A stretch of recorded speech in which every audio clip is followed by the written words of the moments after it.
gente! Eu sou a professora Cris. Sejam bem-vindos ao Certamente Educação. É com muito carinho que eu venho fazer o vídeo de hoje. E ao término deste vídeo, eu vou deixar 3 questionamentos para você pensar. Seu filho teme ou respeita você?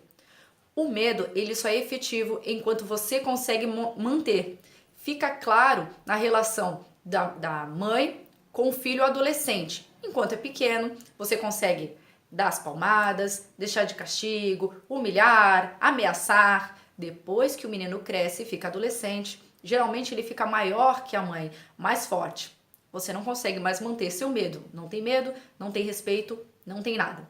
O medo tira a confiança. A criança começa a mentir por medo das punições. A criança educada por meio do medo torna-se, quando adulta, insegura. Você observa aquele adulto que tem um chefe tirano, mas não consegue se colocar. Um namorado que agride, que humilha, mas ela é insegura. Não consegue muitas vezes sair da relação. Então leve o seu filho a entender as regras, os propósitos, com diálogo e não agressão. Isso de falar, eu que mando porque eu sou a mãe, eu sou o pai, para a criança não vai funcionar por muito tempo. Quando ela for crescendo, você pede toda a sua autoridade. Você tem autoridade como pai e mãe, não agir com autoritarismo. Por exemplo, muitas vezes a criança se comporta de uma forma inadequada porque ela não sabe como deve se comportar. Parece óbvio para o adulto, mas para a criança, não está evidente assim. A gente observa na igreja a criança que corre, que pula, que mexe com o padre, fala com o pastor e a mãe fica sentada gritando. É mais fácil você explicar como que ela deve se comportar em determinado ambiente. A mentira, muitas vezes, está sinalizando que precisa melhorar o diálogo em casa. Aquela criança que mente com constância, ela está sinalizando, opa, eu preciso ser ouvida, você precisa me conhecer. Fica muito claro na semana de prova, né? O pai exige que a criança tire boas notas. Com medo de apanhar, muitas vezes a criança esconde o boletim, tira a nota vermelha e não te fala. Não adianta a gente cobrar a criança. Então, peraí, se a criança está apresentando notas vermelhas, ao invés de dizer, menino, você tem que estudar mais, trabalhe junto, tente compreender. Se você não conhece a matéria, procure alguém que conheça. O que você deve fazer é trabalhar em parceria. E eu vou dar uma sugestão. Muitas vezes a gente observa a criança que um dia antes da prova ficou a madrugada toda estudando e o pai ainda fez o papel de professor, mas um professor carrasco. Encheu uma folha com vários questionamentos e pediu para a criança responder.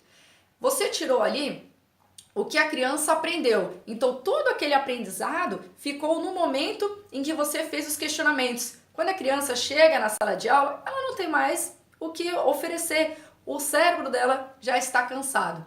Então, ao invés de cansar a criança, peça para ela dar uma aula para você. Sim, isso aí, converse com a criança e fale o que você entendeu. É mais fácil.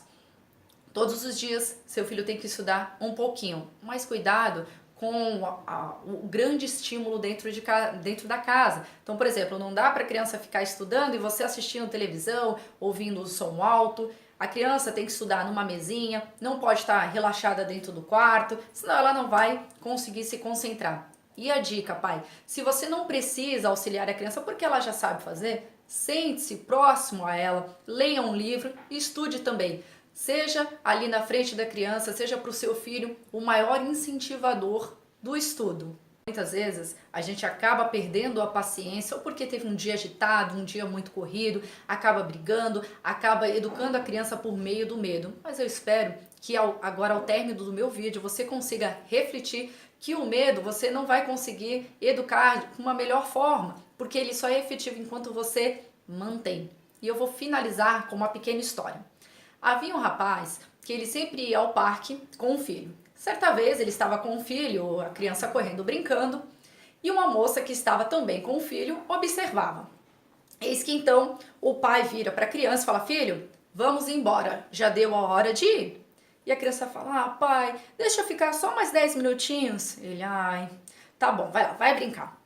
A moça então chega perto do pai e diz, caramba, viu? Você tem bastante paciência. Eu já tinha falado, não, vamos embora, já tá na minha hora, amanhã a gente volta. Eis que o pai deu uma resposta muito sábia. Então, eu já fiz isso uma vez. Eu já trouxe meu filho para cá, um outro filho, e ele disse, pai, fica só mais 10 minutinhos? Eu disse, não, Tem um monte de coisa para fazer do serviço, amanhã eu trago você. Só que o que aconteceu? Meu filho faleceu.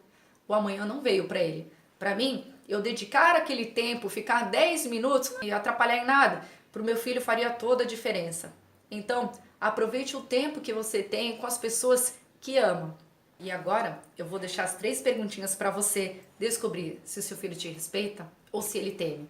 Seu filho tem procurado outras pessoas para falar de assuntos delicados como sexo, drogas? A mentira é recorrente? Você escuta relatos do seu filho que não condizem com o comportamento que ele apresenta na sua frente? Ou seja, na sua frente ele se comporta bem, por trás ele transgride. Se você respondeu sim para todas, ele pode ter medo e não respeito. É hora de melhorar então a sua relação com seu filho sempre a tempo.